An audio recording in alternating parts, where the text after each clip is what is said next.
شورای امنیت سازمان ملل 2 پرونده برای 2 حادثه برای 2 هواپیمای مسافربری که به فاصله 5 ماه از یکدیگر هر دو طی اقدامی تروریستی منفجر شدند.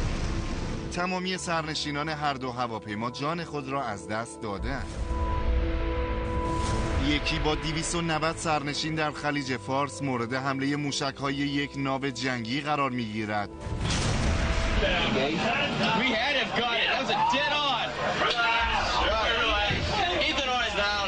و دیگری با 259 سرنشین در آسمان دهکده لاکربی منفجر می شود.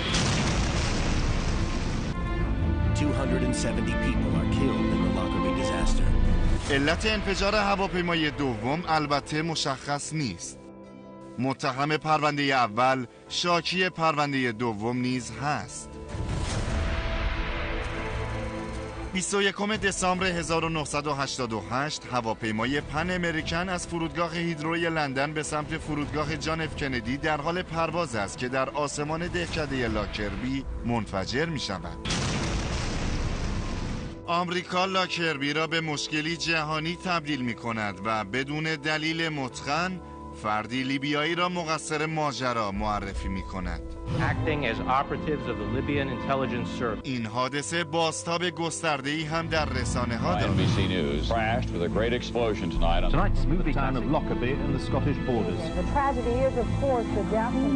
لیبی زیر بار این اتهام نمی رود و حاضر به پذیرش مسئولیت انفجار نیست. شورای امنیت اما قطعنامه 748 را علیه لیبی صادر می کند و تحت فشارها و تحریم‌های شدید لیبی را مجبور به پرداخت 2 میلیارد و 700 میلیون دلار غرامت می کند. آمریکا البته به دلیل ناکافی دانستن غرامت تحریم‌ها علیه لیبی را حفظ می کند. حادثه دیگر به 5 ماه قبل باز می گردد. در این مورد شواهد کاملا واضح و مبرهن است. یک ناو جنگی آمریکایی در آبهای خلیج فارس یک هواپیمای مسافربر ایرانی را ساقط کرده است. 12 تیر ماه 1367.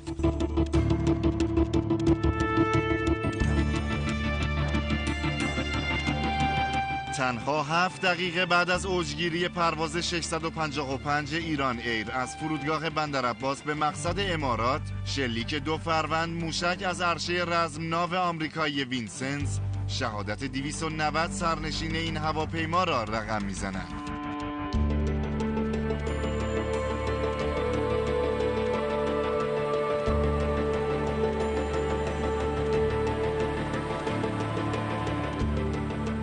برای بررسی ماجرا چند ساعت قبل از حادثه را مرور می‌کنیم. ناو وینسنس وارد آبهای ایران شده است. ناخدا راجرز از هوشیاری و آمادگی میگوید. We remain alert and we'll stay alert. But at the same time I don't want to ever give the impression that we're leaning forward on our toes to get a major conflagration started here. That's not the case at all. It was our concern, however, that Vincennes was acting in an overly aggressive fashion, or so it seemed, and that they were actually pursuing these boats rather than being pursued by them. دقایقی بعد مانیتورهای ناو شیئی را در آسمان شناسایی می‌کنند. I was told that it was an F-14. I watched it. I took a look at its altitude and its speed. It was climbing. It was slow. It was in the middle of our missile envelope. The F-14, to my knowledge, had no significant anti-surface warfare capability, so I designated this thing in my own mind as a non-threat. Captain Rogers, on the other hand, involved with his gun battle at that time, announces that he is intent on taking that aircraft out at 20 miles. My intention is to engage at 20 nautical miles. Visual on above, camera between us. It's climbing. It's slow. It doesn't respond. It's in the middle of our missile envelope, basically. It's vulnerable. Why would this aircraft present a threat? It did not meet any of the threat parameters that were. در 8مین دقیقه پرواز هواپیمای مسافربری از صفحه رادار وینسنس حذف می شود.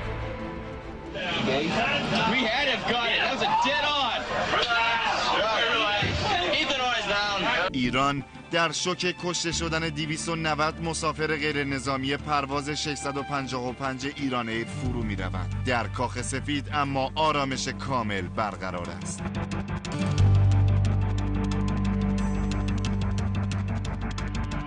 وزارت دفاع آمریکا پنتاگون در اولین واکنش خبر را تحت عنوان سقوط یک جنگنده F-14 ایرانی به جهان مخابره می کند.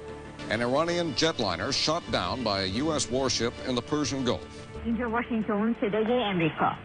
وزارت دفاع آمریکا پنتاگون اعلام کرد که هواپیمای جنگی ایران به گونه‌ای تهدیدآمیز در حوالی رزمناو آمریکا در خلیج فارس به پرواز درآمد و ناوی‌های آمریکا در واکنش اقدام به پرتاب موشک به سوی این هواپیمای F-14 ایرانی کرده و آن را متلاشی ساختند. Mr. Ambassador, President Reagan has said this was an accident. Can you not accept it as that? In the name of God, the compassionate, the merciful, indeed not, because of a few number of reasons. First is that previous to this occasion, we have had continuous interception by American forces into civil aviation of Iran, which has been recorded and filed in the United Nations, as I said, continuously. And that proves that the United States has been doing this and exercising this in a systematic and continuous manner. Secondly, that the whole operation, recent operation, was initiated by United States forces having under attack our boats who had ordinary routine operation and have been under severe attacks, and afterwards there was a missile fired at this civilian airplane without any kind of justification. And another reason is that they made up in a very clumsy way a cover-up story with two matters. First was that the most sophisticated ship of United States forces in the Persian Gulf could not differentiate between a civil airliner, which is large, and a fighter jet, and that all of a sudden our civil airliner changed its route and having on board 290 passengers, 66 children, and including 50 women, all of a sudden it's changed the path and went towards the zone of battle, which is against the minimum of sense and common sense and reason. Mr. Ambassador, let me bring Gary Sick into this, and let me say at this point that Nightline asked for a representative of the Reagan administration to join us tonight, either from the White House, the State Department, or the Pentagon. That request was declined. Gary Sick, I'm not going to put you in the surrogate position here. We should put on the record, I assume you have no question that this was an accident.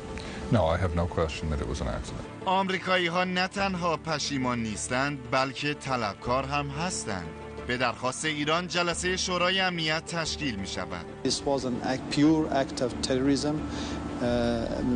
It is an international moral outrage. بوش پدر میگوید از خود دفاع کرده ایم. One thing is clear, and that is that the USS Vincennes acted in self-defense. The government of the Islamic Republic of Iran considers this a premeditated act of aggression and a premeditated cold-blooded murder. هنگامی که دولت آمریکا انکار را بیفایده می‌بیند، حادثه را ناشی از اشتباه در تشخیص نوع هواپیما اعلام می‌کند.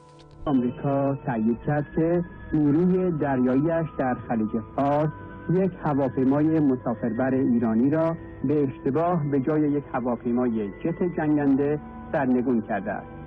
We believe that the cruiser USS Vincennes shot down an Iranian airliner over the Straits of Hormuz.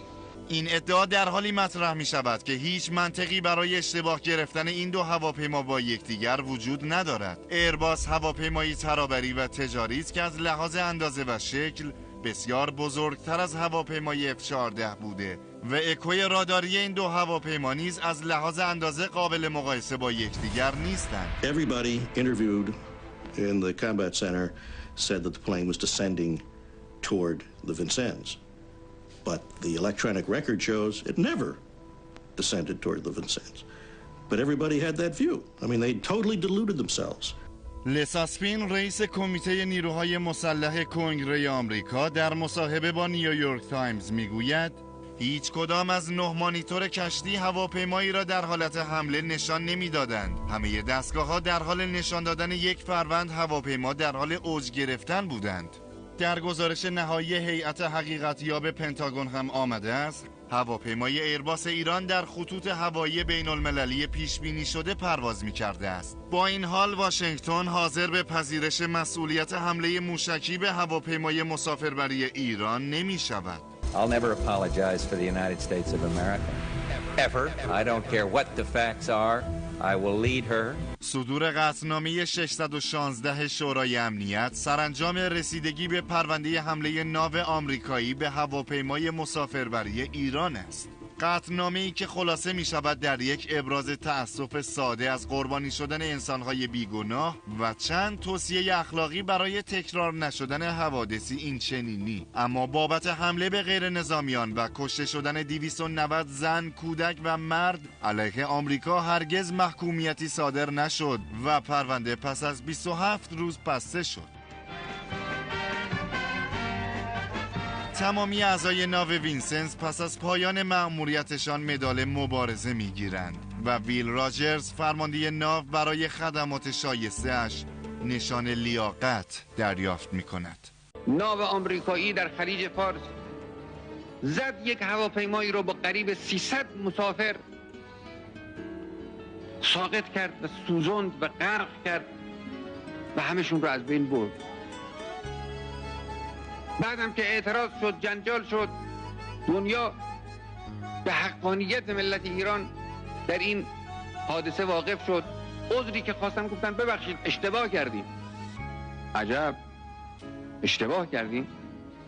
غلط کردید اشتباه کردیم یعنی چه؟ 57 نفر از مسافران این پرواز کودکان 2 تا 12 ساله بودند. اینا از جنایت باکی ندارن. اگر یک جایی اقدام نمی کنند چون مقرون به صرفه نمی بینن برای خودشون از یه چیزایی ملاحظه می کنن و از عمده ترین چیزهایی که ملاحظه می کنن یک پارچگی ملت. این یک پارچگی رو مثل گوهر گرانمایه‌ای حفظ کنید. ناو وینسنس سال 2010 در تگزاس اوراق شد، اما نام وینسنس تا ابد به عنوان نمادی از حقوق بشر به سبک آمریکایی‌ها در ذهن مردم ایران باقی می‌ماند.